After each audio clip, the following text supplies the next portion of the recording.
Assalamualaikum warahmatullahi wabarakatuh.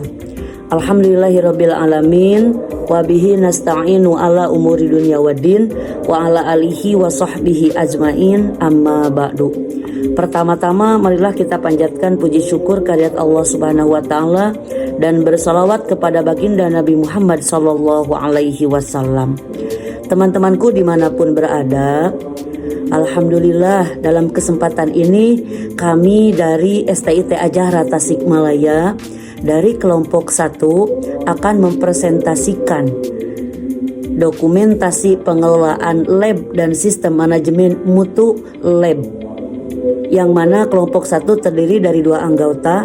Yang pertama saya sendiri Rahmawati sebagai moderator dan didampingi oleh teman saya yaitu Saudari Pina. Baiklah, saya juga berterima kasih kepada dosen pengampu yaitu Ibu Tantri Sulastini MPD yang telah membimbing kami. Untuk mempersingkat waktu, pemateri yang pertama akan disampaikan oleh teman saya yang bernama Pina. Disilahkan. Terima kasih kepada moderator atas waktu dan kesempatan yang telah diberikan. Selanjutnya izinkan saya membacakan materi yang pertama, dokumentasi pengelolaan lab dan sistem manajemen mutu lab. Pentingnya dokumentasi dalam pengelolaan lab. Yang pertama, menjamin akurasi dan ketertelusuran. Dokumentasi yang komprehensif memungkinkan untuk melacak proses dan hasil. Menjamin akurasi dan kredibilitas data. Yang kedua, meningkatkan akuntabilitas dan transparansi dokumentasi yang terstruktur, membantu menjamin transparansi dan akuntabilitas dalam operasional lab. Selanjutnya, komponen utama dokumentasi pengelolaan lab. Komponen utama, ada beberapa komponen utama dalam pengelolaan lab. Yang pertama, prosedur standar operasi atau yang sering disebut dengan SOP. SOP yang terdokumentasi dengan baik memastikan konsistensi dalam pelaksanaan setiap prosedur di laboratorium. Selanjutnya, catatan dan rekaman yang akurat dan komprehensif mengenai kegiatan lab merupakan bukti dan data untuk melacakkan dan analisis. Selanjutnya, prosedur standar operasi laboratorium.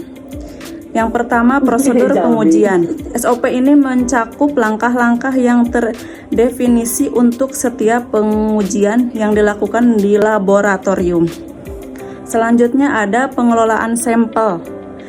SOP ini mendefinisikan prosedur untuk penerimaan, penyimpanan, dan penanganan sampel di laboratorium. Yang terakhir, penggunaan peralatan. SOP ini mengatur penggunaan, kalibrasi, dan perawatan alat-alat laboratorium. Selanjutnya ada catatan dan rekaman kegiatan laboratorium. Catatan harian mencatat semua kegiatan yang dilakukan di lab, termasuk data yang diperoleh dari setiap pengujian. Berikutnya ada buku log. Buku log digunakan untuk mencatat penggunaan alat-alat lab, termasuk kalibrasi dan perawatan yang dilakukan. Yang terakhir adalah ada file dokumen. File dokumen menyimpan semua dokumen terkait lab seperti SOP, laporan pengujian, dan sertifikat kalibrasi. Sistem manajemen mutu laboratorium. Yang pertama ada kebijakan mutu. Merupakan pernyataan resmi komitmen lab untuk menyediakan layanan yang memenuhi persyaratan dan standar mutu. Yang kedua ada tujuan mutu. Tujuan yang terukur dan spesifik yang membantu laboratorium mencapai kebijakan mutunya. Kemudian yang ketiga ada prosedur dan instruksi kerja. Langkah-langkah terdefinisi yang membantu laboratorium untuk mencapai tujuan mutunya. Kemudian yang keempat, pemantauan dan penilaian. sistem untuk memantau dan mempengaruhi kinerja laboratorium untuk memastikan bahwa tujuan mutu tercapai. Dan poin yang kelima yaitu tindakan korektif dan pencegahan, yaitu langkah-langkah yang diambil untuk mengatasi ketidaksesuaian dan mencegah terjadinya kembali.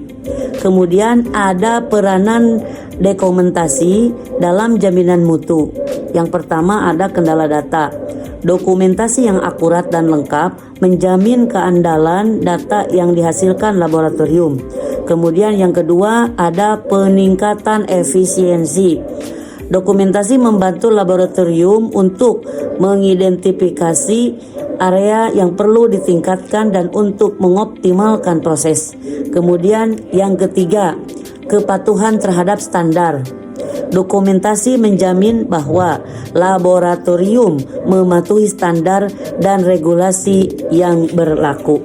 Selanjutnya, ada upaya peningkatan sistem dokumentasi pengelolaan lab. Yang pertama ada evaluasi.